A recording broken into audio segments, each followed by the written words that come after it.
Hi hello welcome back my YouTube channel. ಹೇಗಿದ್ದೀರಲ್ಲ ಚೆನ್ನಾಗಿದ್ದೀರಾ ಅಂತ ಭಾವಿಸ್ತಾ ಇದ್ದೀನಿ. ಯಾರು ನನ್ನ ಯೂಟ್ಯೂಬ್ ಚಾನಲ್ ಸಬ್ಸ್ಕ್ರೈಬ್ ಮಾಡಿಲ್ಲ ಪ್ಲೀಸ್ ಸಬ್ಸ್ಕ್ರೈಬ್ ಮಾಡಿ, ಶೇರ್ ಮಾಡಿ, ಕಮೆಂಟ್ಸ್ ಮಾಡಿ ಫ್ರೆಂಡ್. ಇವಾಗ ನಾನು ಬದನೆಕಾಯಿ ಎಣ್ಗಾಯಿ ಗೊಜ್ಜು ಮಾಡ್ತಾಯಿದ್ದೀನಿ. ಬದನೆಕಾಯಿ, ಸಾಸಿವೆ, ಈರುಳ್ಳಿ, ಜೀರಿಗೆ, ಸ್ವಲ್ಪ ಕರಿಬೇವು ಸೊಪ್ಪು ತೊಗೊಂಡಿದ್ದೀನಿ. ಇವಾಗ ಕಡಲೆ ಬೀಜ, ಹುಚ್ಚೆಳ್ಳು, ಅಚ್ಕಾರದ ಪುಡಿ, ಸ್ವಲ್ಪ ಶಾಲ್ಟು, ಸ್ವಲ್ಪ ಅರಿಶಿನ, ಸ್ವಲ್ಪ ಗರಂ ಮಸಾಲ ತೊಗೊಂಡಿದ್ದೀನಿ ಫ್ರೆಂಡ್. ತುಂಬಾ ಚೆನ್ನಾಗಿರುತ್ತೆ ಈ ರೀತಿ ಕಡಲೆ ಬೀಜ ಮತ್ತು ಹುಚ್ಚೆಳ್ಳನ್ನ ಎಲ್ಲ ಪುಡಿ ಮಾಡಿ ಇಟ್ಕೋಬೇಕು. ಮಾಡಿಟ್ಬಿಟ್ಟು ಐಟಮ್ಗಳೆಲ್ಲ ಹಾಕಿ ಮಿಕ್ಸ್ ಮಾಡಿ ಈ ರೀತಿ ಬದನೆಕಾಯಿನ ಕಟ್ ಮಾಡಿ ಅದರೊಳಗೆ ತುಂಬಿ ಇಟ್ಕೋಬೇಕು ಫ್ರೆಂಡ್. ತುಂಬ ಚೆನ್ನಾಗಿರುತ್ತೆ ಆ ರೀತಿ ಮಾಡಿ. ಇವಾಗ ಆಯಿಲ್ ಹಾಕ್ತಾಯಿದ್ದೀನಿ.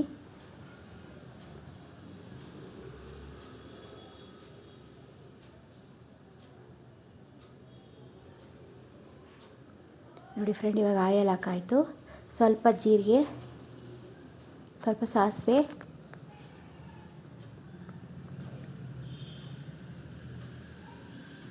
ತುಂಬಾ ಚೆನ್ನಾಗಿರುತ್ತೆ. ಈ ರೀತಿ ನೀವು ಮನೇಲಿ ಟ್ರೈ ಮಾಡಿ ಫ್ರೆಂಡ್.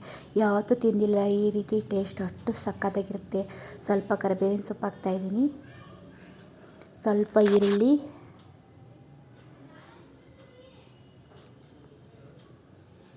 ಚೆನ್ನಾಗಿ ಫ್ರೈ ಮಾಡಬೇಕು.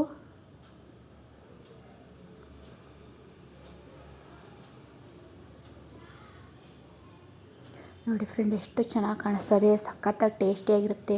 ಯಾವತ್ತು ಈ ರೀತಿ ನೀವು ಎಣ್ಗಾಯಿ ಗೊಜ್ಜನ್ನ ತಿಂದಿರಲ್ಲ, ಈ ರೀತಿ ಮಾಡಿ ನೋಡಿ. ಚಪಾತಿ ಜೊತೆ ಅಂತೂ ಸಖತ್ ಸೂಪರ್ ಕಾಂಬಿನೇಷನ್ ಫ್ರೆಂಡ್. ಸಖತ್ತಾಗಿರುತ್ತೆ ನೋಡಿ, ಈ ರೀತಿ ಮಾಡಿ ಟೇಸ್ಟ್ ನೋಡಿ ಫ್ರೆಂಡ್. ಎಷ್ಟು ಚೆನ್ನಾಗಿ ರೆಡಿ ಆಯ್ತಾಯಿದೆ ನೋಡಿ ಫ್ರೆಂಡ್. ಇವಾಗೆಲ್ಲ ಈರುಳ್ಳಿ ಎಲ್ಲ ಚೆನ್ನಾಗಿ ಬೇಯಿಸಬೇಕು. ಚೆನ್ನಾಗಿ ಬೇಯ್ತಾ ಇದೆ ನೋಡಿ. ತುಂಬ ಟೇಸ್ಟಿಯಾಗಿ ಸಖತ್ತಾಗಿರುತ್ತೆ. ಇವಾಗ ಬದನೆಕಾಯಿ ತುಂಬ್ಕೊಂಡು ಇಟ್ಟಿರ್ತೀವಲ್ಲ ಅದನ್ನು ಇಲ್ಲಿಗೆ ಹಾಕಬೇಕು. ತುಂಬ ಟೇಸ್ಟಿಯಾಗಿ ಸಖತ್ತಾಗಿರುತ್ತೆ ನೋಡಿ ಫ್ರೆಂಡ್.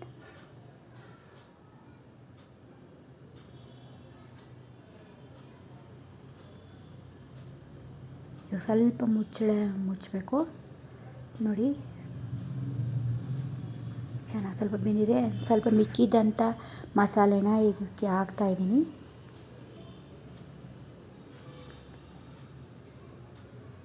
ಸ್ವಲ್ಪ ಹುಣಸೆ ಹಣ್ಣಿನ ರಸ ಹಾಕ್ತಾಯಿದ್ದೀನಿ.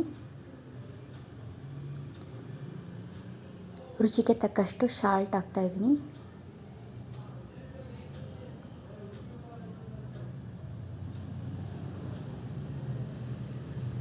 ಸ್ವಲ್ಪ ಅಚ್ಕಾರದ ಪುಡಿ ಹಾಕ್ತಾಯಿದ್ದೀನಿ.